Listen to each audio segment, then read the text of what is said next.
señores, te hicimos más de 500 días trabajando para que llegara mi momento, señores. ¡Sí! Basta del resto de la gente. Por fin, eso, déjenme esta música. Es mi música, ¿por qué no decirlo tan bien? Quiero agradecerle a mi familia la larga invención que han hecho, papá. Grábalo en tu VHS. Camila Andrade, gracias por no venir hoy. Cristian Pérez, quédate allá, amigo. Somos muy felices con lo que tenemos acá. Y, ¿por qué no decirlo? Pasó tanta gente acá. Gala Caldirola, te mando un saludo. Me acuerdo de ti. Me acuerdo de ti, Yuli Caña. Me acuerdo de ti, Pascual. ¿Pascual era el apellido? ¿Cómo se llama? Pangal, Pascual. Da igual. Zuro, inolvidable. De todos ustedes le dedico mi momento en este programa. Tranquilo, borruchaca. Este es mi momento y es el día en que me luzco. El día en que así somos se llama Así Lama. El momento... Tranquilo, Feito, Gonzalo. Muchachos, a partir de hoy se acabaron las tonteras. Lama News durante una hora de corrido. No más comerciales, no más... Don Cristian. Un gusto que haya vuelto a su programa. Se vino ligerito para acá, weón. Weón, me desaparezco 2 minutos. 2 minutos. Y se suben por el chorro. Camila Andrade sube por el chorro. La Madrid se sube por el chorro. Y está bien, porque este programa lo hacen ellos. Un aplauso para el mejor panel de la televisión. ¡Grande Pérez! Ahí está, ya la vieron guapa, rica, te pasaste, Carla Quiroga. El maestro de maestros, Juan Andrés Alfate. Rica, te pasaste, Tere Custe. Un animal es lo que es. Y el eterno Padawan, traidor y amigo mío personal, Alfredo La Madrid. Un momento, cortito, pero lo tuve. Este programa sí. Ahí sí. Ya, no seas psicón. ¿Cómo está, maestro? ¿Su nombre? Aldemar. Aldemar. Bonito nombre. ¿Aldemar de dónde es usted? De Colombia. ¿De Colombia? ¿De Colombia, maestro? Bien, maestro. Colombia. Sí, Colombia, sí, Caribe, gana el Mundial. ¿Usted qué hay que todavía? Sí. Sí, tenemos amigos nosotros. Oiga, Eso. Ya. Aldemar, ¿qué tenemos? Psycho Killer. Para hoy tenemos un cóctel fantástico. Es un Psycho Killer. Básicamente es vodka, triple sec, jugo de cranberry con manzana Está rico. y un toque de limón. Este programa, ¿sí? ¿Sabes qué me dan al lado? Agua. No. ¿Agua y qué? Agua. El agua oxida. Con razón. Salud, muchachos. Salud, Salud, maestro. Salud ustedes. Para todos. Bienvenidos a este programa de día viernes. Permiso, ¿ah? Está rico, ¿me lo va a llevar? Por favor. Bueno, lo vengo a ver más tardecito, ¿ah? Ok, ¿qué hora es? Estamos en vivo, ¿ah? 4 de la tarde. Estamos. 12 de la noche en su casa. 4 de la tarde. No van a creer. Vamos, tenemos esta noche en ese momento. Ahí está. Vamos al otro lado. Al otro lado, Cristian. Ahí sí. Ahí está. Historia policial, el psicópata de alto hospicio. Te pasaste. Y adivinen qué. Ya, corta ¿Las Lava News? No, ya. No, un aplauso, vuelve a las Lava News. Perdóname, la gente está desinformada. Eso, bullying. No, La gente está desinformada, güey. Vuelve la Lama News esta noche. Ya, tenemos nuestro hashtag, ¿o no? Viernes policial AS y tenemos nuestra cortina. Aquí está el maestro de maestros. Córrela. Gracias, Cristian. Póngale play, señor director. Como todos los viernes, en nuestra sección, a esta altura ya clásica, Viernes Policial, debo decir 2 cosas. Primero, que el tema que vamos a tocar hoy es por lejos el más horroroso, el más escabroso. Rara vez uno puede tratar de entender el nivel de destrucción de la mente humana que te lleva, que te obliga, que te tiende a generar un nivel de asesinatos con abuso sexual a este nivel. Es una cosa realmente impresionante. Vamos a escuchar las palabras del psicópata, cómo con una frialdad y sin sentimiento de culpa alguno describía al mismo tiempo que reconocía cada una de sus fechorías. Gran parte de sus víctimas eran menores de edad. Y debo decir desde ya, wow, qué terrible cómo se portó el gobierno en aquel momento cuando fueron finalmente las familias, los padres de estas chicas desaparecidas quienes hicieron la pega. Porque finalmente, solo porque quizás aquí colindaba la pobreza extrema, es que no se hicieron las investigaciones correspondientes y se inventaron historias hablando incluso de redes de prostitución infantil, cuando en realidad había un asesino en serie que a esa altura, después de 14 víctimas, ya quería ser atrapado. Había gente del gobierno, la gente se olvida, la memoria es frágil. Había gente del gobierno, había ministros que decían que Las niñas se habían ido. Sí, claro, sí, como... A otro país. ¿Por qué molestan? Si las niñas se fueron a otro lado, se arrancaron de la casa, son niñas rebeldes. Y ojo, ni siquiera en hipótesis, fueron tan frescos, lo digo así con todas sus letras, que llegaron hasta mostrar papeles que demostraban aquello, cosa que la realidad era absolutamente opuesta a lo que ellos planteaban. Así de terrible. La verdad es que a 17 años de este masacre, ¿ok? Así hay que decirlo, el segundo punto que no quiero dejar pasar es que aquí hay que entender algo.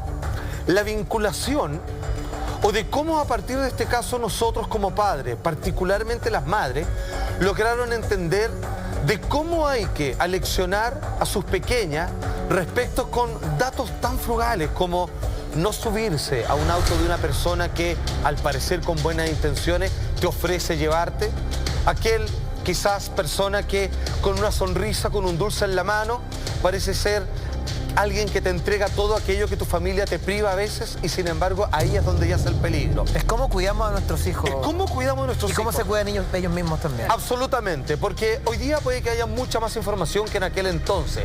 Y sin embargo, todo esto ocurrió porque había, no voy a decir un relajo, pero había una especie de confianza abierta, había una buena enturanza respecto a las relaciones humanas, donde un país más o menos comenzaba a entender de cómo integrarse. Y sin embargo existía un monstruo suelto allá afuera y la verdad que vuelvo a insistir, en aquel momento el gobierno no ayudó para nada, de hecho hizo esto aún más difícil. Le voy diciendo de inmediato, voy a darle ya de inmediato a las fechas, esto finalmente fue cuando se detuvo el 4 de octubre del año 2001 a Julio Pérez Silva. Esto partió en el año 1998 hasta en la fecha que le acabo de decir, 2001. 3 años. Exactamente. 3 años. A ver, 3 años. finalmente el testimonio de uno de los padres devastados, para que vayan entendiendo, donde un periodista de alguna manera le da la oportunidad de hacer una declaración con micrófono en mano, dirigiéndose a todo un país, uno de los padres a los cuales por mucho rato se le negó la posibilidad de que su hija había sido una víctima, que era lo que había ocurrido, acusándole incluso de que ella por su propia voluntad había ido a otros lugares, había arrancado incluso la casa, más allá de la frontera para vender su cuerpo, y todos decían, es lo más probable, total, la gente pobre, bueno, se entiende, no hay que culparlo, pero lo más seguro es que ocurrió eso. Cuando finalmente la verdad se sabe, uno de los padres de estas víctimas finalmente tiene la posibilidad, voz y voto, para contarle al país cómo él lo vivió. Atención. Por más de 2 años, familiares de 6 estudiantes del Liceo de Alto Hospicio vivieron un verdadero calvario. Sus hijas desaparecieron misteriosamente sin dejar rastro. Se pensó incluso que eran víctimas de una red de trata de blancas. No obstante, la detención de Julio Silva Pérez, de 38 años, provocó un vuelco en la investigación. El sujeto fue capturado luego que una niña de 13 años lo reconociera como el hombre que la violó e intentó asesinar a golpes y quien, antes de lanzarla a un pozo y taparla con pesadas piedras, creyéndola muerta, le dijo ser el psicópata de Alto Hospicio. En un sector aledaño al pueblo, los policías encontraron 4 cuerpos. Otros 3 cadáveres estaban a más de 100 metros de profundidad en un pique abandonado en el sector de Guantajaya. Cuando me acuesto en la noche y pienso, ¿dónde está mi hija? ¿Dónde está? Pero si el desgraciado me la mató, yo voy a beber su sangre porque yo voy a hacerme justicia por mi propia hermano. Yo no me voy a quedar así. Vaya a ver lo que le va a pasar si me mató a mi hija. La impotencia impera entre los habitantes de Alto Hospicio, que saltó a la fama por estos horrendos crímenes.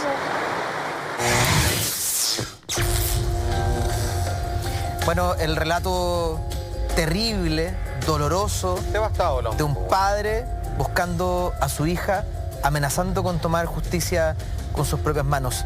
Este es un caso de verdad emblemático. Lo decía yo al principio, la memoria es frágil, la gente se olvida. Estamos hablando del psicópata de Alto Hospicio. Solo un pequeño dato, el hombre Sí. que vimos, Sí. el padre de una de las víctimas, para que entendamos de qué tipo de persona estamos hablando. El hombre tuvo que vender su bote, Sí. que era obviamente su arma de trabajo, para poder tratar de contratar a un abogado y con un grupo de familias, todas también con hijas desaparecidas, tratar de entender y encontrar respuestas que el gobierno no le quería dar. Yo quiero recordarle a la gente que estamos en horario de protección al menor, es más de la medianoche, son más de las 10 de la noche, y les quiero recordar que este caso es terrible, y vamos a mostrar Ninguno más imágenes, terrible. y vamos a contar antecedentes que son de verdad macabros, y porque nos interesa no entrar en el morbo de lo que pasó, sino aprender, porque yo creo que a partir de esto muchos cambiaron el switch, muchos padres cambiaron el switch, y muchos jóvenes también entendieron de que había cosas que antes era, comillas, normal hacer, Total. Y hoy es impensado a partir de este caso que es increíble. Lo que tú dices, finalmente aquí hubo una ruptura de confianza, Lama. No, perdón, yo creo que también el cambio de sueño solamente se aplica a los padres que son y a las víctimas de la situación. Yo creo que también se tiene que aplicar a las autoridades. Si te dicen que están desapareciendo gente, por más que sea en una locación apartada, pobre, que pareciera olvidada por nuestras autoridades, oye, hay que poner atención ahí también y también hay que estar atento a lo que está pasando. ¿Sabes lo que yo creo que pasa con eso, Lama? Existe como una especie de morbo social en muchos ámbitos diferentes, que ya lo hemos hablado anteriormente, mujeres maltratadas, el acosador de Hollywood, en que se intenta pensar que la víctima se lo busca o ella era prostitución o les gusta el maltrato. O la condición de Como que pobreza hay un también, tema, como que los gobernantes piensan que esas personas no tienen problema, que no les pasa nada y sin embargo a veces no ahondan en lo que le está sucediendo. Eso me parece indignante. De hecho, realmente. pareciera que hubiesen acostumbrado a su condición y que déjenlo. Hay un morbo social, yo siento, con respecto a la vulnerabilidad. La vulnerabilidad no se acepta y como que la primera opción es pensar que el vulnerable está mintiendo, O sea, el mejor manipulando, ejemplo no de es lo eso, que es. Carla, perdona que te interrumpa, es lo que pasó con el Tila, Claro. que violaba niñas de la dehesa. Y eso era noticia nacional y portada a todos los diarios, se buscaba un psicópata. cierto. Pero acá, porque eran niñas pobres y porque eran vulnerables y porque la prostitución era una cosa que ya existía, nadie le dio la importancia que tenía. Lo más probable es algo que ellas mismas generaron. De hecho, el abogado de estas familias, el padre que acabamos de ver en la cuña anterior, es este hombre que, como decía, vendió su bote, digamos, su herramienta de trabajo, la única, por cierto, para tratar de entender qué había pasado con su hijita y logró juntar a todas las víctimas. Si a ti también se perdió una hija, a ti también, seguramente estamos sufriendo lo Y ahí mismo. se nos El presiona. gobierno nos dice que otra cosa, tratemos de verlo con un abogado. Bueno, el abogado en algún momento habló, también horrorizado, desde el púlpito profesional, de un hombre que tiene que mantener, obviamente, cierta compostura, cierta distancia con respecto a este caso. La verdad es que el hombre, la verdad es que no puede menos que tomar partido en relación a los clientes que lo contrataron. Dice así, atención. ¿Quién habla? Juan Sumel, su abogado de la familia afectada. Atención con esto. Hubo agentes del Estado que denegaron justicia a las familias de las víctimas. Pues cuando desaparecieron no se investigó de manera adecuada, ya lo hemos dicho por qué. Les dijeron que sus hijas estaban prostituyéndose en el extranjero, que habían abandonado las casas de manera voluntaria debido a la condición social en que ellas vivían. Lo más terrible es que tanto molestaron que en algún momento llegaron a presentar hasta como pruebas. Dijeron, mira, si aquí ven, si ellas se les vio por ahí que iban a Tacna o cualquier otra parte cruzando la frontera y que, bueno, ¿qué le vamos a hacer? Pues es propio de estos lugares, de estos Y sitios. de la edad, son jóvenes, rebeldes, decía. Me parece que es especular demasiado y en un territorio que es muy peligroso, que es el de una víctima. Es una especulación completa y no se permitiría lo contrario, que uno especulara en torno a quién es el psicópata. Ahora, y decir este es un asesino, no se puede, pero decir que ella... Justificarlo, porque esto no tiene por dónde, esto es terrible, esto es condenable, en eso estamos de acuerdo todos. Pero cuando en un escenario donde nunca había pasado nada parecido, las probabilidades de imaginárselo eran mínimas. Sí, claro. Esto no había pasado nunca. En la historia chilena que yo recuerdo, algo tan terrible, un psicópata que mataba a niñas consistentemente en el tiempo y que le hacía lo que le hacía, eso era nuevo para todo el mundo, para la autoridad, para el público, para la gente, para la policía. Es un caso icónico y nuevo. Entonces, a partir de eso también uno podría, si quieren, empatizar con la otra idea, decir, chuto, bueno, en realidad no se lo imaginaban. Es que No había lamentablemente pasado. La existe. ingenuidad de la autoridad no pudiste defenderte ahí porque siento que al fin y al cabo si hubiesen puesto ojo antes a lo mejor tendríais menos víctimas.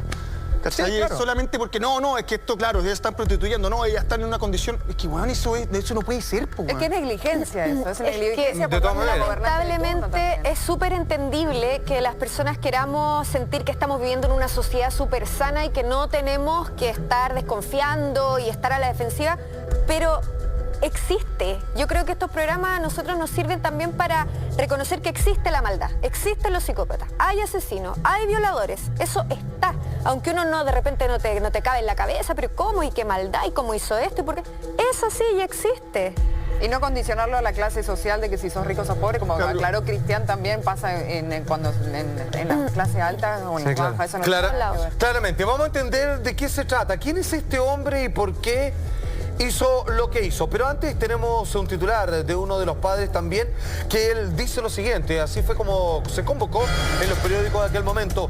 Padre de la víctima del psicópata de Alto Hospicio, dice, ni a las prostitutas las maltrataron tanto como a mi hija.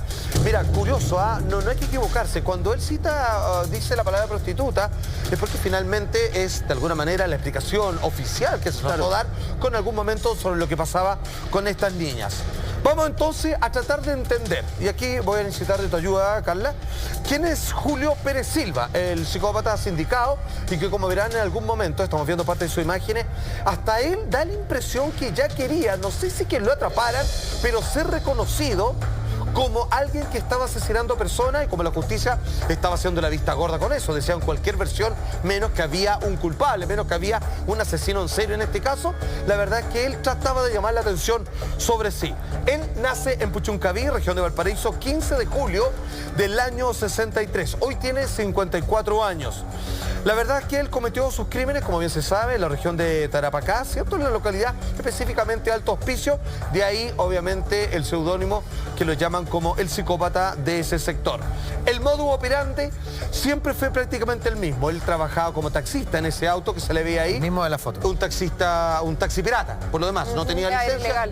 Ilegal, claro. Él logró juntar en algún momento, ya vamos a llegar a ese punto plata, se compró un auto y taxiaba, y con ese mismo automóvil él convencía a las chicas como alguien paleteado, alguien de sector, alguien que inspiraba cierta confianza y buena onda, que se encargaba de llevarla para largos trayectos cuando iban al colegio, acá y acá. Yo entiendo que Alto Hospicio es chico, ¿cierto? Sí, es una localidad Llamado un lugar que está aislado de la ciudad. Con la altura. Cuando uno llega al aeropuerto y va hacia el centro, ves que hay como una muralla de un cerro así recto, y arriba como una meseta está el lugar donde está ubicado Alto. Entonces, a mí lo único que me choca es que al fin y al cabo en un lugar tan pequeño y pasa este auto y ya ande llevándolo a todos, y nadie no vea nada, un lugar tan chico. No era el único auto, digamos, había varios. Claro, pero un lugar pequeño, al final donde todos conocen a todos, la gente ha conocido a este tipo, y a lo mejor también mantenía esta careta que mantienen muchos psicópatas de un tipo bueno, que a la gente le cae bien, le parece un tipo sano, pero al final no lo es, ¿cachai? Ahora pareciera que hay un momento en su vida donde a él se le enciende como hemos dicho, gen del mal. Algo que estaba latente, no es algo que a él se le ocurre, no me atrevería a decir, usted me corrige ahí o no, de un brote que le da, es algo que estaba esperando para que en algún momento se manifestara.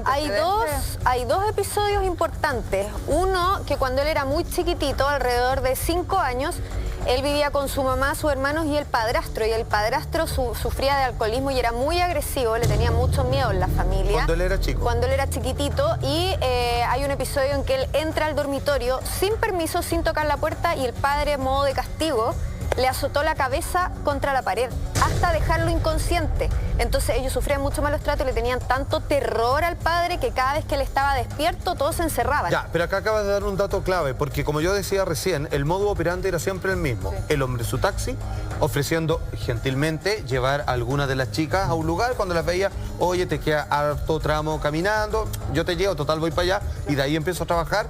Luego les llevaba a un sitio de riazo, ahí las violaba, les decía que volvieran a vestirse, de ahí las golpeaba siempre en la cabeza. En la cabeza, justo, es que... Y luego las tiraba a estos piquetes mineros, donde son túneles que podían llegar hasta más de 200 metros, y donde ya muertas, a veces las tiraba vivas, esperaba que por supuesto en la caída, que era lo que generalmente habría de ocurrir, terminaban muriendo y las iba apilando. Tenía dos lugares, un vertedero y también el piquete de estamina. Pasa que los psicópatas siempre tienen una sed de venganza por algo que les ocurrió en su infancia, y eso lo guardan. Claro, y se pueden desquitar a los 10 años, a los 20 años, cuando tengan un estímulo que les permita llevar a cabo este acometido de la venganza. ¿Y qué pasó con él? A él, su última pareja, le regaló un auto, vendió un terreno que ella tenía, y le regaló este auto, y él cuenta que cuando tuvo el auto se sintió poderoso.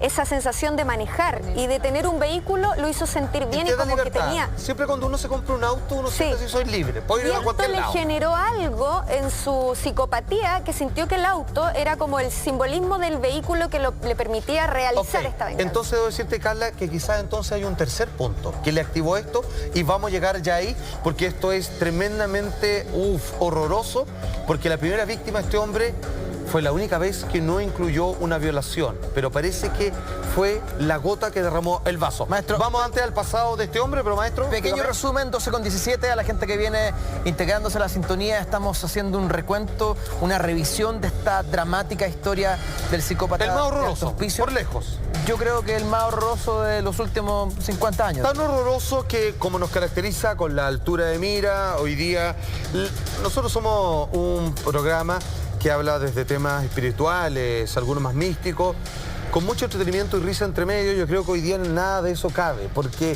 esto es, como bien se dice, la más absoluta y cruda de las realidades. Pero sin embargo vamos a tratar de entender por qué, dando por supuesto un llamado, un abrazo, un consejo a todos aquellos que son padres, particularmente a las madres, hasta qué punto no exagera nadie cuando le entrega más de 1000 tips con respecto a cómo comportarse en la calle cuando uno de tus hijos o hija, en este caso, están lejos del hogar. Maestro, y darle un abrazo a las familias. Por supuesto. De las víctimas que no lo siguen recibieron ahí. de nadie más, Ha compadre. pasado el tiempo, uno podría pensar de que las heridas sanan. Pero solo son 17 años. Este tipo de heridas nunca No, sanan. no sanan. Si es que hay alguien ahí al otro lado de la pantalla, le mandamos un abrazo cariñoso a nuestra parte. Absolutamente, la contención de que por supuesto no recibió en su momento y quizá nunca más de nadie, ¿ok?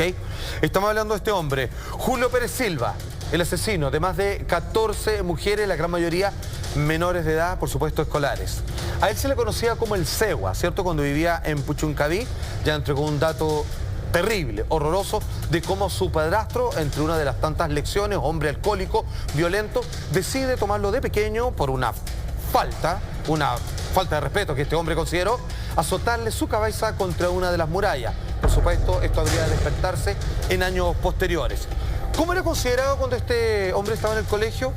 Callado, buen alumno en el sentido de no molestar, introvertido y perfectamente tranquilo. O sea, alguien que tenía unas notas regulares, pero que nunca jamás iba a llevar una anotación en la libreta para la no casa. destacaba, era un tipo que pasaba piola. Exactamente, y no hacía ruido. Finalmente, Impensado. él decía, por favor, casi no se fijen en mí. No quiero molestar y no me molesten, por favor. Yo creo que así se movía un poco por la vida. Se casó teniendo 22 años con Mónica Cisternas, oriunda de La Calera. Esta mujer, junto a ella, tuvieron 2 hijas y luego se separó. Son tres mujeres en su vida, ¿ok? Esa es la primera mujer a los 22 años. Luego, este hombre convivió más bien 5 años con Mariela Vergara, quien ya tenía otras 2 hijas también. Con ella regresó a Puchuncaví, de donde era originario, y cosechó fama, fíjense, y esto se recolectó a través de varias entrevistas de las personas que en el barrio lo conocían como, mira, yo no me acuerdo mucho de él, pero sí hay algo que me acuerdo.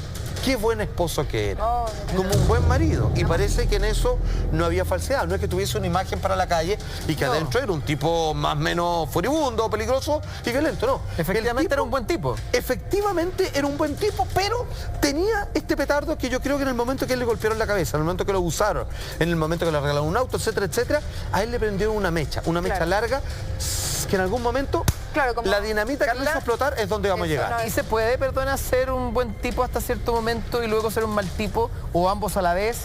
¿O es siempre fuiste un mal tipo a punto de explotar? Sí, lo que pasa es que siempre estas cosas están latentes.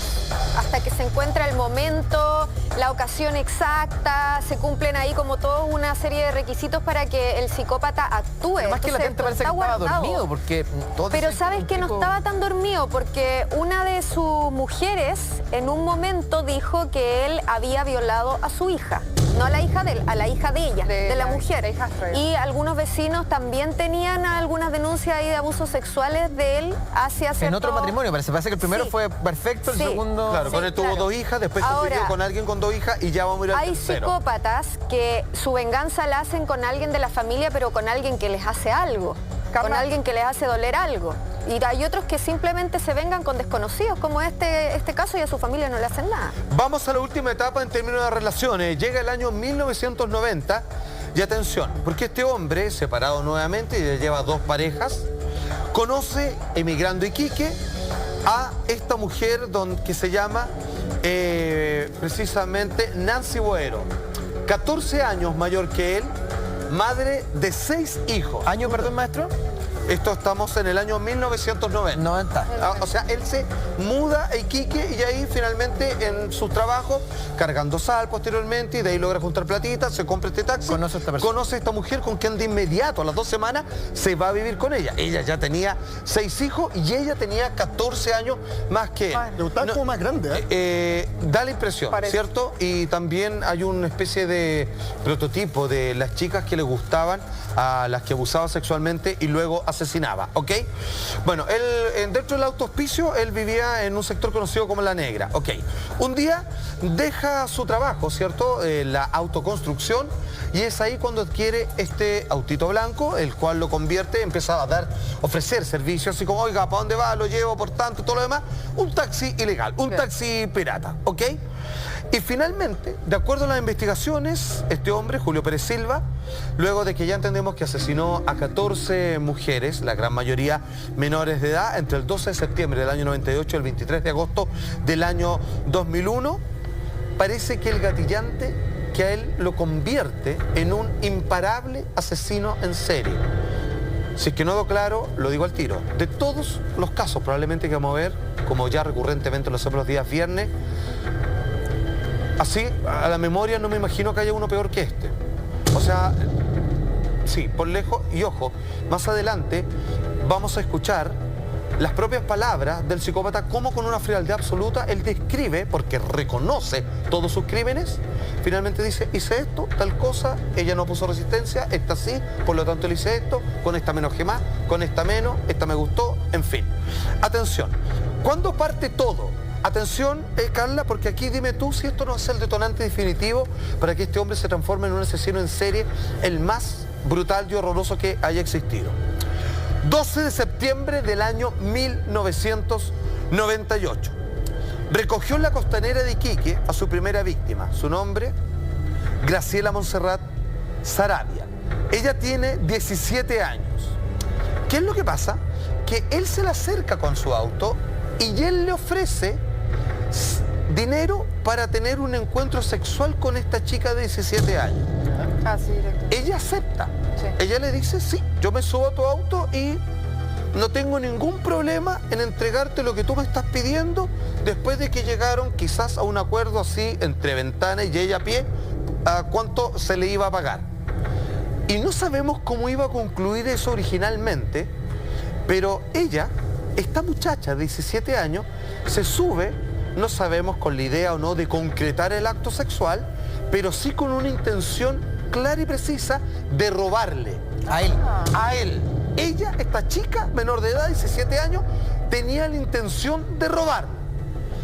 Y eso es lo que pasa. No sabemos si es que él finalmente le iba a pasar la plata, iban a tener un encuentro íntimo y le iba a dejar ir. No lo sabemos. Pero cuando él se entera, descubre, entiende que ella pretendía robarle, es cuando él se enoja y despierta a este monstruo que no paró más. ¿Sabes qué pasa? ¿Qué es lo que hace? La golpea hasta matarla, la abandona en una playa y ni siquiera se molestó en ocultarla. Vamos de inmediato, ¿qué es lo que dice cuando este hombre llega al momento de confesar cada uno de sus crímenes? Dice respecto a su primera víctima, donde no alcanzó a entender si tuvo o no relaciones, parece que no, simplemente se enojó y la mató. Escuchamos las palabras del propio Julio Pérez, confesión del psicópata del alto hospicio, que dice así, su primera víctima, acá partió todo, atención. Estábamos en la playa, a tirones la llevé hasta la orilla, le dije que se acostara, pero quedó de rodillas.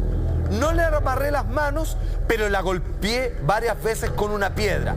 Después me fui a lavar las manos ensangrentadas y regresé para ver si movía. Por supuesto, cosa que no ocurrió, porque los golpes ya le habían quitado la vida a su primera víctima, 17 años. Claro. Lo que pasa, Salfa, es que los psicópatas quedan muy traumados con el tema de que en su infancia el padre haya tenido ese poder omnipotente sobre ellos de golpearlos, de maltratarlos, de hacer lo que quisiera con ellos, como lo del super yo que hablábamos ayer, que el padre pone la norma y pone la ley y aquí se le pasa la mano. Entonces el psicópata después, en su modo de venganza, es él siempre tener el poder y él poner la norma y él poner la ley. Por supuesto. Entonces llega esta chica a poner ella su ley, que era de robarle ella encima de él, y eso los descompone profundamente. Claro, ellos absolutamente. nunca la más autoridad. quieren ceder ese poder y ese control. Está bien, pero eso puede gatillar un incidente. ¿Esto puede gatillar una serie de incidentes? Porque, ojo, este fue el primero y después no paró más, pero pasó un año ante su segunda víctima, que ahí vienen todas de ¿Por correr. eso le despierta algo en el primer incidente? Como Claro. Se estuvo Y aparte, aguantando, no le pudo- estuvo dando vueltas. No pudo tener Sí. su acto sexual también, no pudo concretar, entonces como que por ahí le quedó esa deuda Es bastante pendiente probable. y dijo, bueno, Qué buen punto lo que dice la Tere. Es posible que al no haber concretado el acto sexual y haber asesinado a esta chica, Sí. haya quedado con un amarre ahí, o sea, Sí. con una violencia a algo frustrado o algo que no se concretó. Lo que pasa es que ellos desde que sufrieron el maltrato en la infancia quedan con algo reprimido. Claro. Y mientras más sucesos van ocurriendo que ellos reprimen, es como que una olla a presión.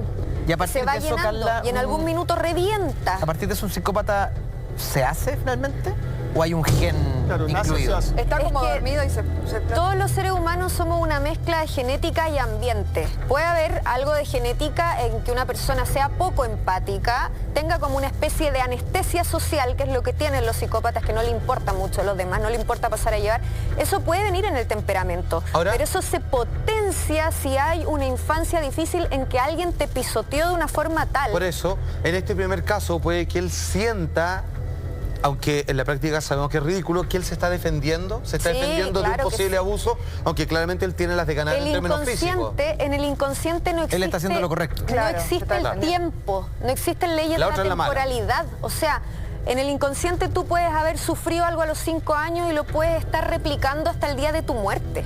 O sea, da lo mismo. Claramente, él siente que se está vengando de lo que le hicieron en Bien. algún minuto y se puede vengar hasta los 80 años si quiere. Maestro, avancemos con lo que sigue. Pasó un año. Ok. Y aquí viene su primera víctima en términos donde él va derechamente y con ninguna otra intención más que violar, asesinar y dejar un cuerpo abandonado. Perdona, este año no hubo indicios de que... No estuviera se sabe, cerca según de las él. investigaciones, nada. Nadie O sabía sea, que hubo había una pausa, sido. un silencio de prácticamente un año. De hecho, esta siguiente víctima es la más pequeña de todas, la más jovencita. Una vez más, si usted se viene sumando a nuestra sintonía, toda la seriedad con este tema es el más escabroso por lejos de todos los que podríamos llegar a tocar. Es necesario entenderlo con respecto a que nunca está de más todos los resguardos que uno puede tener con respecto a sus hijas. Macarena. Casi un año después, estamos en el año 24 de noviembre de 1999, mientras conducía por Alto Hospicio este hombre, el psicópata, poco antes de las 8 de la mañana, le ofrece a Macarena Sánchez, 13 años tiene ella, acercarla desde su auto hasta el liceo, porque a las 8 de la mañana ella se dirigía al colegio. Finalmente, cuando lo que pasa es que ella cuando se sube al auto, ella 13 añitos, supuestamente ella lo ve, este hombre vive acá, es del barrio, entre todos nos ayudamos, en fin. Él la amenaza con un cuchillo, 13 años, imagínate, o sea, yo creo que no ofreció ninguna resistencia, No. se vio imposibilitada, se ve que es un hombre más o menos parado, corpulento y todo lo demás. ¿Qué es lo que hace José Luis? La lleva a un cementerio de automóviles y entre los cerros procede a agredirla sexualmente. Luego, yo me imagino cómo debe ser esa foto, ¿ah? Ella llorando, destruida, ¿qué pensamiento? pánico también. Con pánico, paralizada, le dice, vístete ahora. Le pasa la ropa, la hace que se baje del auto, posteriormente le amarra las manos. ¿Con qué le amarra las manos? Con los cordones de los zapatitos. Ah, claro. Le saca los cordones, le amarra las manos. La hace caminar hasta el borde de este pique, ¿cierto? De este pozo de 220 metros. Y ahí lo que hace simplemente es la empuja. Y cae durante 220 metros. Macabro. Y lo que dice este hombre posteriormente es que mientras va cayendo, claro, sabe que está vivo porque va gritando. Y él espera que golpee en el fondo y dice, sigue gritando, no, ya se quedó callado. Ah, se murió. Y ahí se va. Así como... O sea, Es terrible. no, Es terrible. claro, tiene es que es definición. más que terrible, porque, por ejemplo, el cine que ha logrado graficar momentos muy crudos, nunca ha recreado una imagen así. No se lo permite. Ni el cine asiático, que es un poco más relajado con el tema de la muerte de niños en pantalla. Hay ciertas leyes en Hollywood que protegen ese tipo de imágenes. Nunca han hecho algo Similar. como lo que acabo de describir. Es brutal. Ella tiene 13 años, por favor.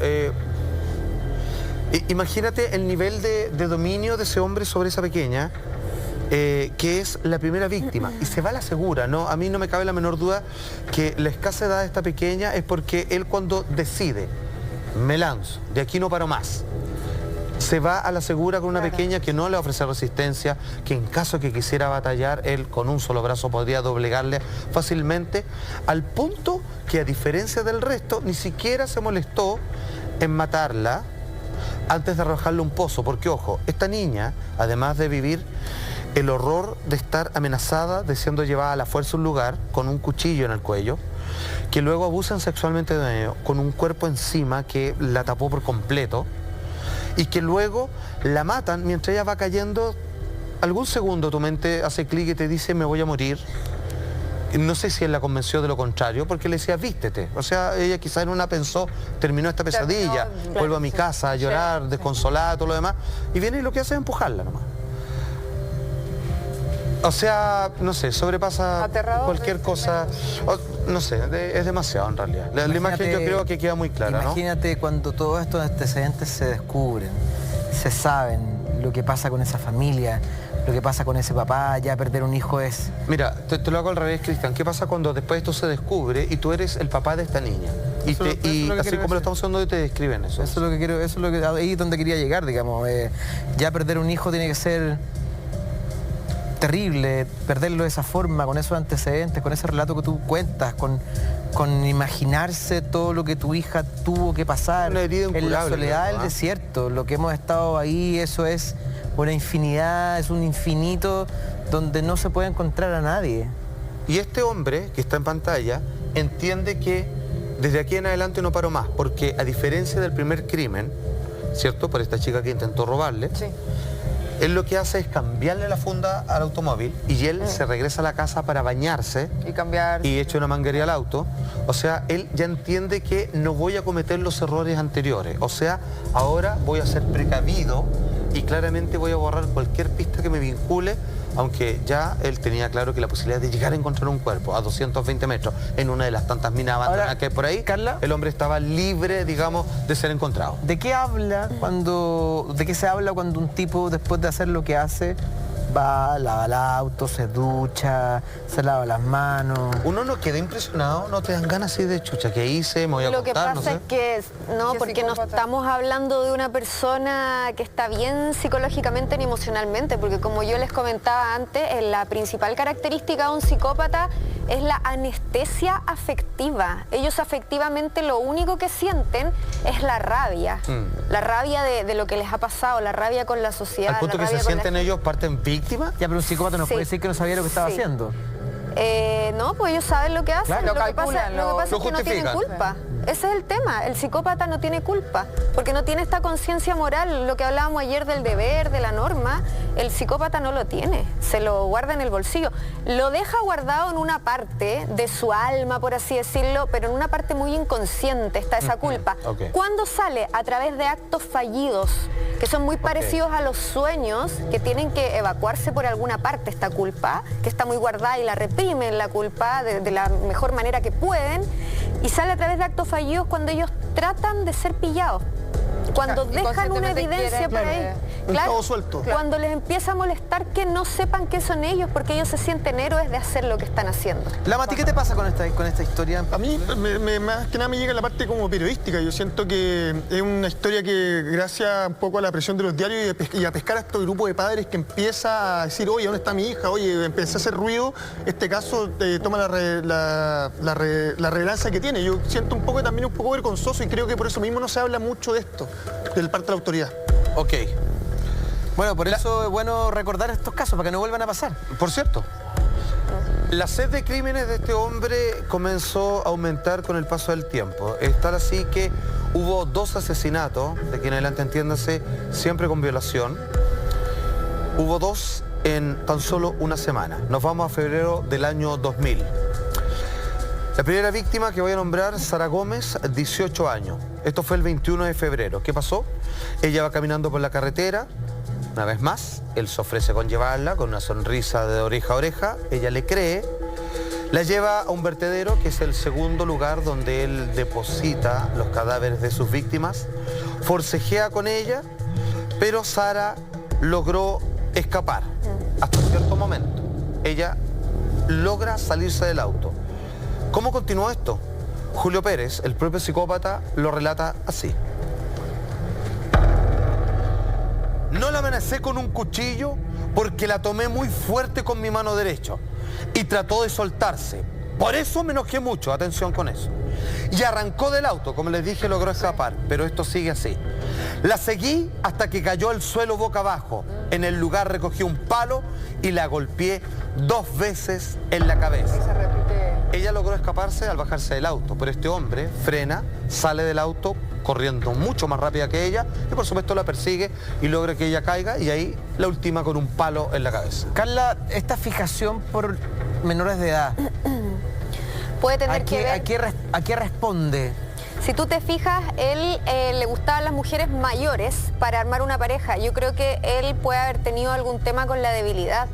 Él no soportaba la debilidad porque lo hacía recordar su propia infancia cuando él era un niño vulnerable y débil y se sobrepasaban con él y abusaban de él y fue cuando más sufrió. Entonces, en una forma de revertir esta situación, como en una especie de venganza que llegó con los años, él también trató de abusar de gente igualmente débil, al igual como lo era él. Claro. Pero para tener una pareja no soportaba esa debilidad al lado y por eso buscaba mujeres mayores. Era lo que él odiaba era su propio punto de debilidad, que fue a partir del cual sufrió su infancia. La segunda víctima en esa semana, tan solo 2 días después, estamos ahora en el 23 de febrero, se encontró con Angélica Lay, una promotora de teléfonos celulares. Ella, grande, mayor de edad, 23 años, estaba esperando un colectivo hacia Iquique. ¿Cómo termina esto? Angélica termina amarrada de manos, boca abajo en el suelo y con la nuca aplastada por una piedra de 5 kilos en medio de la pampa. Varias veces fue lo que impactó esta piedra con la parte trasera de la cabeza de esta mujer, 23 años, la segunda víctima en una semana, tan solo 2 días después de la primera víctima en aquel momento. La verdad es que este patrón se seguirá repitiendo en los años venideros: secuestro, violación, golpiza y finalmente dándoles la muerte en 2 lugares de preferencia, en un vertedero o también en este pique, en este túnel profundo de más de 220 metros, donde en la primera víctima la empujó simplemente y el resto procedería a asesinarla con golpes en la cabeza y luego las lanzaba apilando el grupo de chicas muertas porque siempre las colocaba en el mismo lugar. Maestro Carla, el que pueda contestar esta pregunta, ¿la pobreza es el escenario ideal, es caldo de cultivo para que aparezcan personas como esta? Porque citaba yo el caso del Tigre hace un rato, un tipo también desprotegido, vulnerable, con una infancia terrible, el caso de este señor, porque esto pasa más en esos lugares más desprotegidos y no tanto en la clase alta, ¿o sí? Yo creo que más que la pobreza, porque existe gente pobre que no abusa, que no maltrata, claro, que no tiene ese problema. No, yo lo sé, pero los que sí lo hacen, fuerte. Claro, en general, por eso, más que la pobreza, es el haber sido abusado. Y abusado de una forma tan traumática. Ahora, la diferencia con el Tila es que el Tila era un poco más inteligente, sí, intelectualmente hablando, mentalmente hablando, y se podía dar cuenta y simbolizar que el problema del real era el sistema, era la sociedad, y empezó a agarrarle odio a las clases altas, claro, a la élite, por así decirlo de alguna forma, porque se sentía desprotegido, porque claro, sentía que en el Sename no lo habían ayudado, que nunca le habían hecho una terapia. También había sido un niño vulnerable. Y claro, y él se vengaba de eso. Entonces iba a la dehesa a cometer sus delitos. ¿Donde quién estaba? Donde estaba precisamente la élite, donde la gente sociedad, que no sufre. Pero yo no recuerdo un caso tampoco. Pero este era con su debilidad de infancia y por eso violaba. Pero para insistir en el punto, no recuerdo un caso de un psicópata pituco. Y que tiene que haber gente de clase alta, niños abusados. No, sí, también existe. De violencia. No, sí hay. Yo creo que debe haber... No recuerdo el nombre. Hay uno que era el Locurro, ¿te acuerdas? Bueno. Pero tiene que ser la excepción a la regla, ¿cachai? ¿El niño Zamorano? No tanto, fíjate, porque el historial, ojo, el historial de psicópatas, por ejemplo, en Chile, hay algunos que han sido doctores, que asesinan con veneno y todo lo demás. Claro. Yo diría que van 50 y 50, fíjate. De verdad, yo creo que hay una mayor tendencia porque quizás la clase alta puede arreglar con terapias, digamos, o con otros... La educación puede ayudar. también. A lo mejor ocupan un arma. Acá es lo que te llama la atención es lo brutal y La forma. Claro, lo porno de la cuestión de la piedra, de reventar el cráneo a una Más mujer. que la ¿cachai? pobreza, más que el recurso económico, es el recurso de tener educación emocional. A lo mejor en una familia más acomodada, obviamente también pueden nacer psicópatas, pero quizás lo empiezan a tratar de guiar de alguna forma, o ellos no van a caer en el cename, que después nadie se va a hacer cargo. O les tapan Quizás lo todas van las a meter en algo un poco mejor, en algún tipo de terapia particular y tratar de encauzarlo de alguna forma y no seguir adelante con esto, pero no es como con el recurso monetario, es más afectivo. Seguimos en el año 2000, esta vez nos vamos al jueves 23 de marzo. Exactamente un mes después del cuarto asesinato, que es lo que hace este hombre. Ultrajó y asesinó a la joven Laura Sola. Esta, la segunda más pequeñita, ella tiene 14 años. Fue violada, asesinada también arrojada a este pozo de 220 metros, al igual como lo hizo con su segunda víctima. El 5 de abril, en tanto, atacó a Catherine Arce, de 16 años, a quien recogió en el sector de La Negra.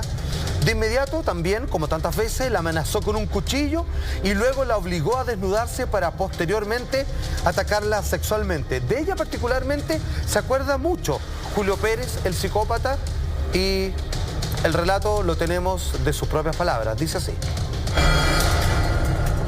sentí que ella estaba muy nerviosa y asustada.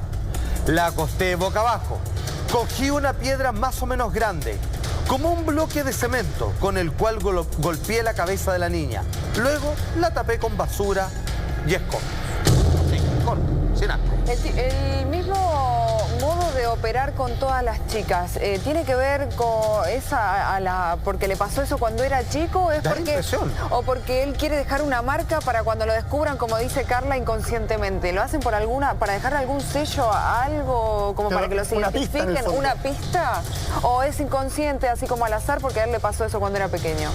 Yo creo que las dos cosas. Ellos cometen actos fallidos porque la culpa la tienen guardada y tiene que salir por alguna parte y quieren que los pillen. Bien, y por muchos eso. lo reconocen incluso, dicen eso, y por eso después cuando cuentan lo que hicieron, lo cuentan con tanta frialdad y casi como si fueran unos héroes. Claro. Entonces hay Me actos pillaste fallidos. porque yo quise que me pillara. Sí, Claro. también, obviamente también puede existir un simbolismo en la forma en que Claro. él comete los crímenes. Sí, hay hartas ramas de psicología que en realidad se entiende que no debería importar tanto para la base de investigación o de terapia el cómo o los cómo, ¿te das cuenta? Pero para algunos les interesan mucho los detalles. ¿Por qué una piedra? Sí. ¿Por qué en la cabeza? ¿Por qué no ahorcarla? ¿Por qué no simplemente lanzarla al vacío? Claro. Como hizo la primera vez. Y la verdad es que quizás uno podría colindarlo con lo que él le pasó cuando Cuando era chico. chico, claro. Ahora, siempre él, hay un detalle, por lo general, él las ponía boca abajo, que no lo miraran. Sí. Como que tenía, yo no sé, una vergüenza. No quería verlas a los ojos al momento de asesinarla. O probablemente era un tipo cómodo. Quizás las convencía de que aquí terminó todo, te voy a ir a dejar, y las pillaba desprevenidas. Quizás era que sea más fácil. algo, perdón por decir la palabra, para algo práctico para él nomás. O sea, no tener que forcejear, No tener ofrece que- resistencia. No tener que gastarse más de la cuenta. Maestro, ¿cómo pasa todo este tiempo y nadie... Sí. Lo que es lo que nos llama la atención. Nadie dice terrible. nada, nadie descubre nada, nadie busca ¿Sabéis qué? nada. Antes de que empezaran a elaborarse estas teorías de que no, ¿quién es? Ah, en el Alto Hospicio, claro, no, pasado una tagna, se fueron a vender su cuerpo, es porque todavía incluso en este momento pensaban, pero esto es tan típico allá, la gente se mata por nada. Bueno, es que, a ver, fue un acto de crueldad tremenda. Mira, aquí yo me pregunto, no, en realidad es mucho decirlo, pero la negligencia de alguna manera fue el mayor cómplice de para que este asesino siguiera y de que nadie lo estuviera buscando. Si lo porque estuviera no había- buscando, probablemente él tendría más cuidado. Porque no había cuerpo. Además, po. Claro, no había que limpiar con qué. ¿Cuál era lo terrible, Cristian? Que el papá decía, escúchame, señor, ¿cómo le explico que mi hija nunca ha llegado tarde a la casa, nunca se ha ido de carrete, Claro. saca buenas notas, por ejemplo. Nos queremos todos. Y ahora hace 2 semanas que no vuelve. Para mí está desaparecida. No es que fue a hacer lo que usted me dice.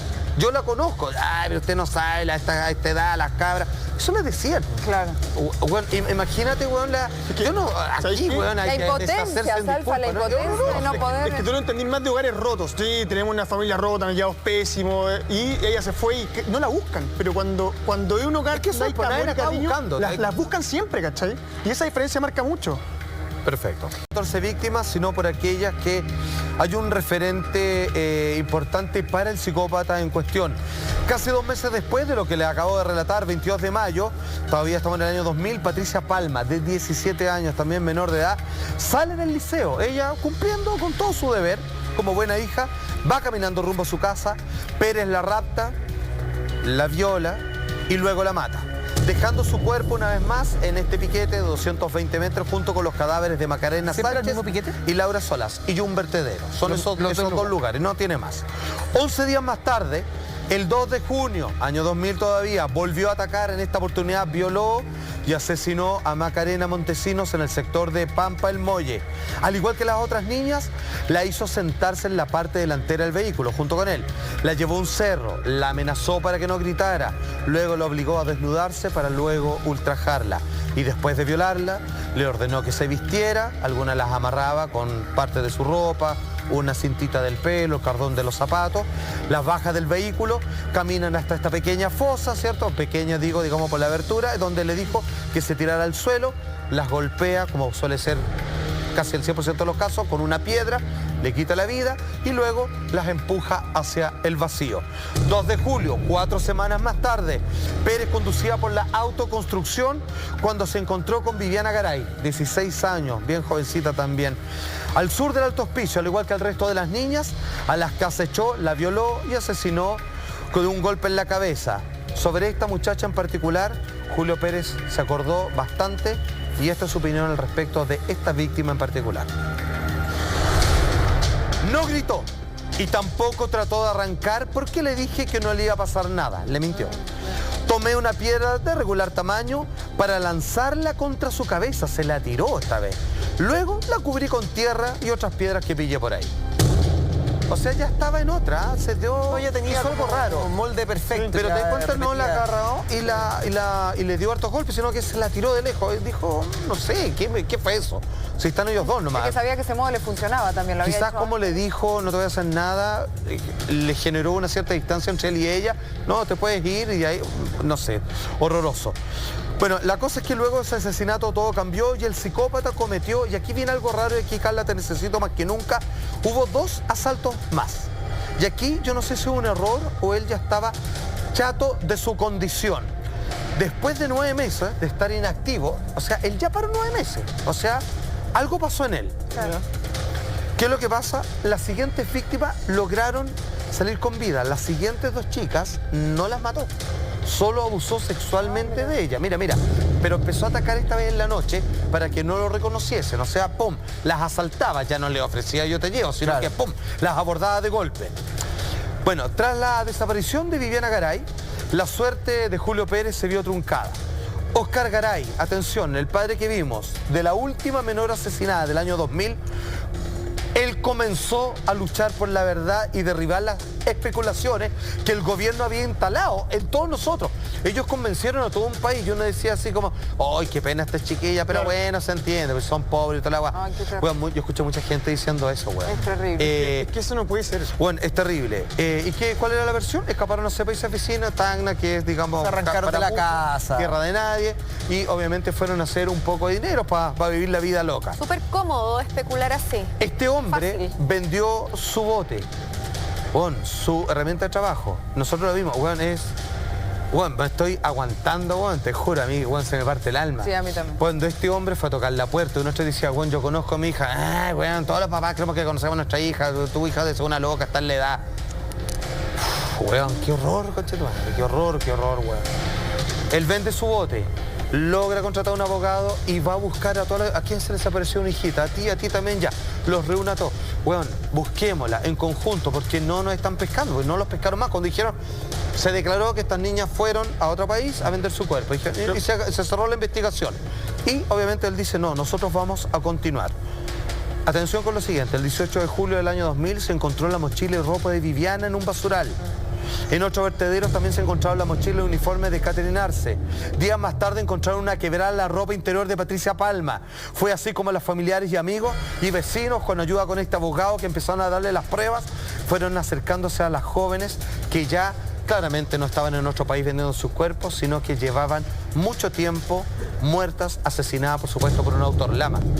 No, que perdóname, que me quedé como para adentro. Perdí todo el hilo con lo que estáis diciendo. Ahora, más allá de lo de las mochilas, más allá de las pistas, lo que decía Cristian, yo creo que lo que llama la atención es pensar en que desaparecen, se junta un padre, se desaparecen 12 niñas, o 10 niñas llegan hasta ese momento, 8, y oye, ya juntémonos acá, y nadie dice nada en un pueblo de este porte. Nadie dice, oye, bueno, se está desapareciendo gente. Bueno, justamente esa presión y esa reunión de padres la que hizo finalmente que... Claro, pero si un papá no empieza a decir, oye, mi hija no se iría a vender su cuerpo como me estás diciendo pero tú... Es que, maestro, ¿sabe qué? En ese momento dijeron, weón, puta, yo no es que no lo quería decir, weón, pero ya que usted lo... Ya, pero, weón. Se dijeron weas terribles, se dijeron, ¿y a quién buscamos? Cualquiera de ustedes puede ser, porque todos tienen un antecedente.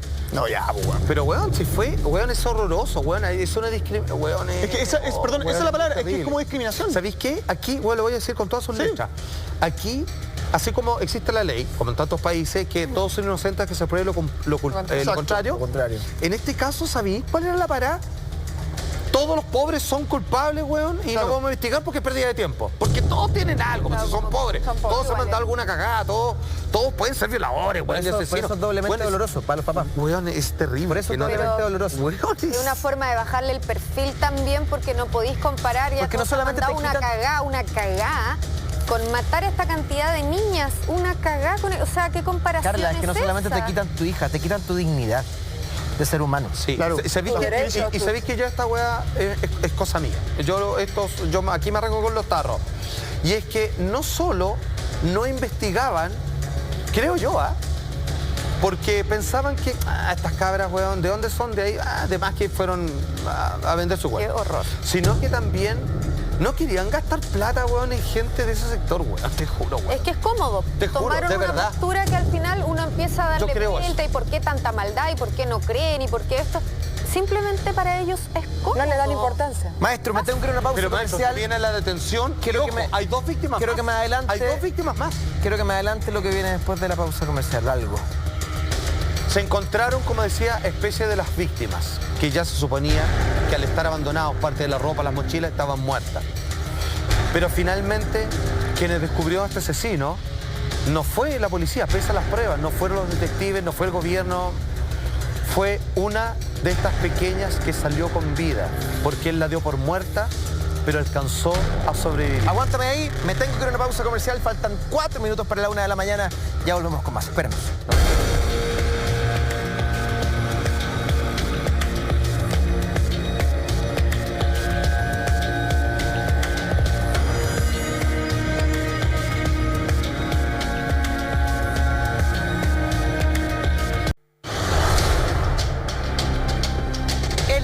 De la mañana con 6 minutos, gracias por la espera.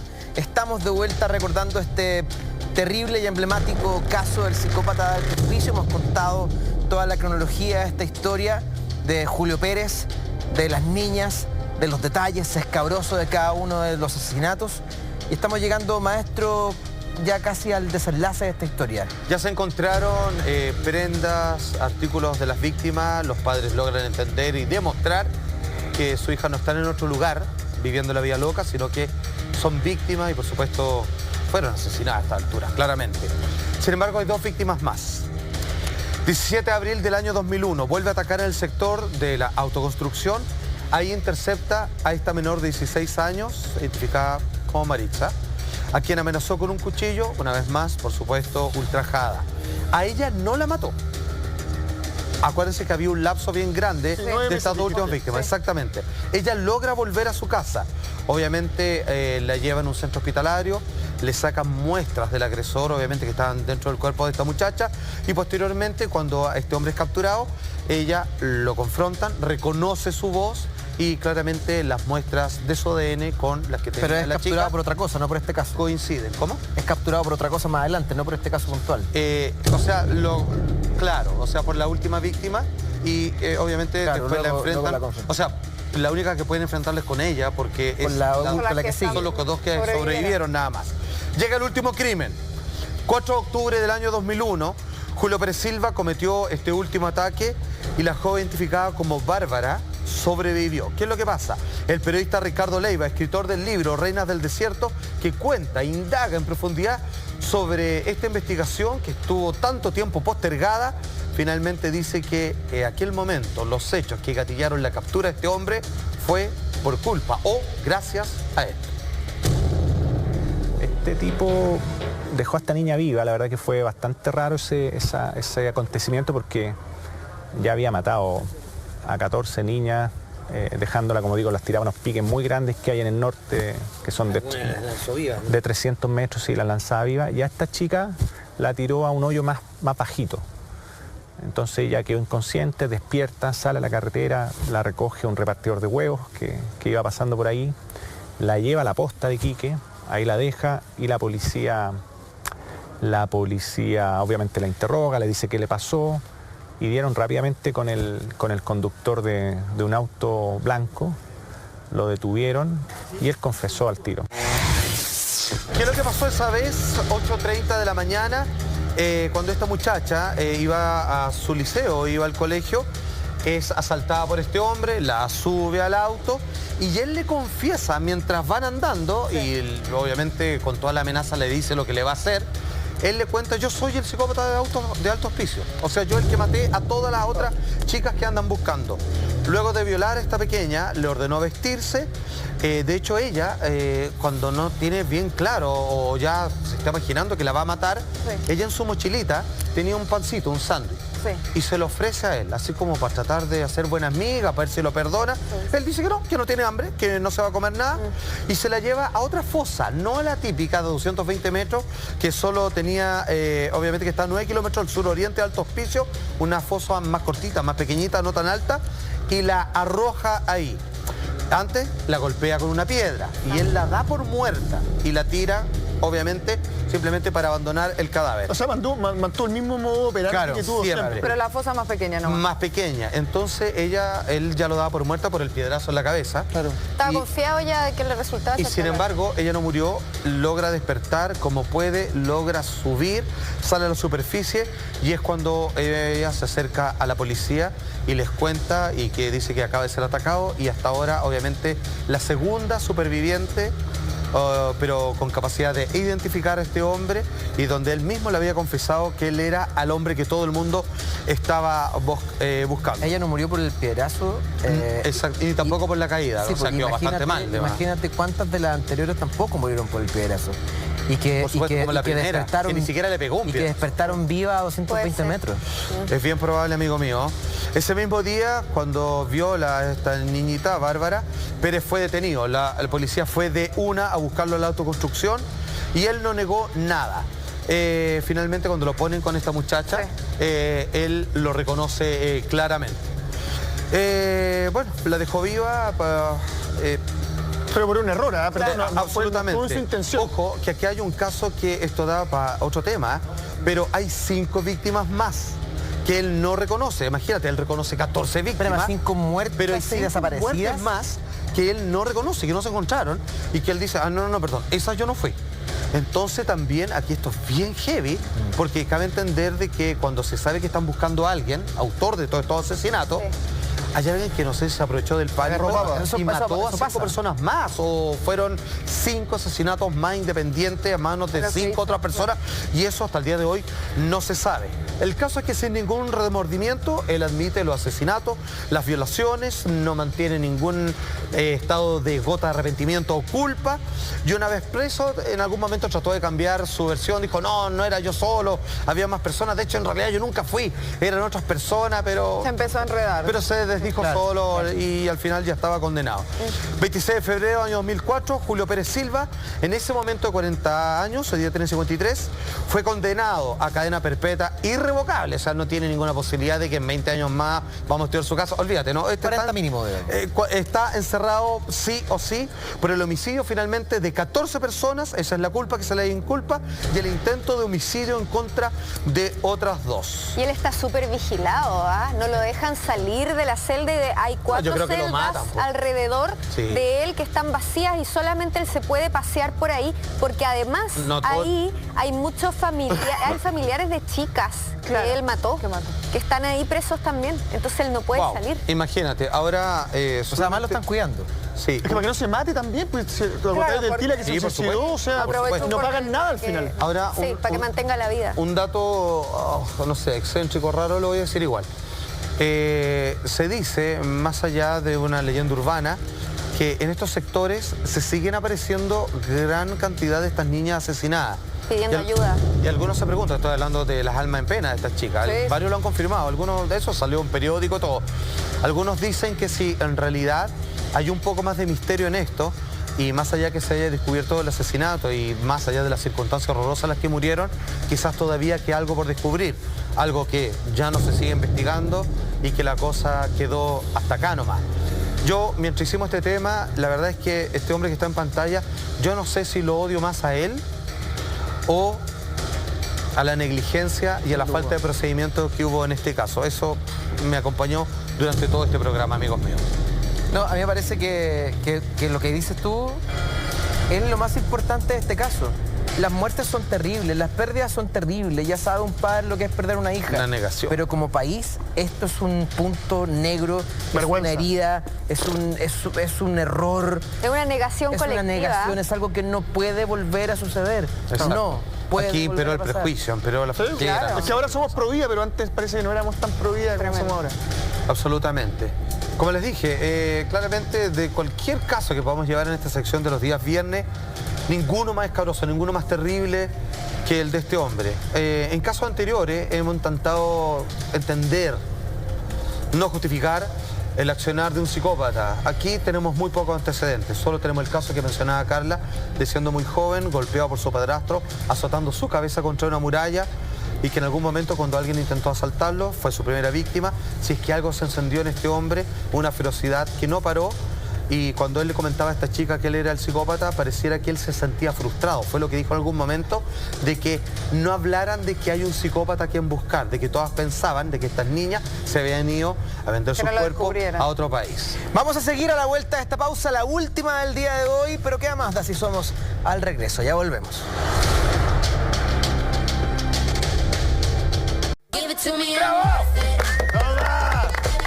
Estamos de vuelta a 1:26. Maestro, temazo el de hoy día. Se agradece refrescar la memoria, aunque sea con esas historias que son terribles, pero que nos hacen bien no olvidar. Exactamente. Ahora pasemos una buena noticia mejor. Por favor. Okay. Porque tenemos ganadores, tal como venimos prometiendo un par de días. Todos aquellos que participaron, tenemos los 2 ganadores con entradas dobles y 2 poleras cada uno, que van a poder este domingo ver en vivo y en directo a las grandes estrellas de la WWE. Ahí están apareciendo los 2 ganadores, Ignacio Torres y Felipe Jauregui.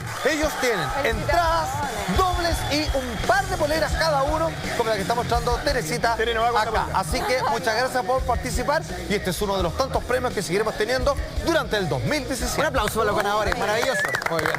Si usted quiere hacer un curso de barman de verdad, www.baracademy.cl, cursos de barman, como el maestro de maestro que hoy día nos acompañó. ¿Quiere mandar un saludo a alguien? Aproveche, nos ven en Colombia. Esa es la cámara de Colombia. Ahora, esa es la cámara de Colombia. Bueno, saludos a todos los colombianos que están en Chile.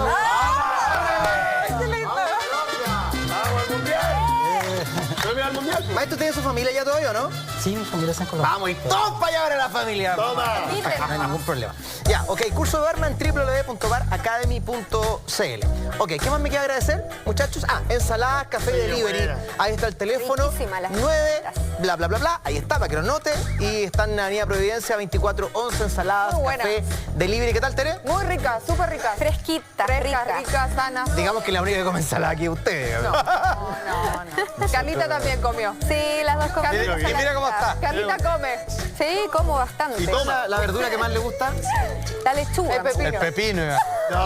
Qué ordinario. La zanahoria, Digo yo, maestro. pues. Qué ordinario. Tienen que pensar en esas cosas. Digo, maestro. Yo ya no pienso en Horrible. eso. Ya, ahí está. Maestro, ¿qué tenemos esta noche en Expediente? Hoy día nos vamos con un super especial de los 10 mejores demonios del cine. Mira, Hellboy, el Ejército Dorado, Constantine, Leyenda, el Exorcista, el de South Park también, la profecía, la pasión de Cristo al diablo con el diablo, corazón satánico y la abogada del diablo. ¿Te pasaste? Cine de la India, Singan, este honorable detective con todos los efectos especiales del Aguante, cine Mauro Parra. Bollywood. Hoy día, máxima acción, adrenalina. Y en Japonimación, Demon Warrior Koji, de los mismos creadores de la prohibida Urotsu Kidoji. Hoy día, demonología y lo mejor del anime para adultos. ¿Todo eso cuándo, maestro? Ahora en Expedientes... Agradezca la polera. Agradezca la polera. Gracias, The Mountain, por vestirme. Muchas gracias. Ya, gracias a ustedes por la sintonía. Descanse. Buen fin de semana. Volvemos la próxima semana con más de Así Somos. Hasta la próxima.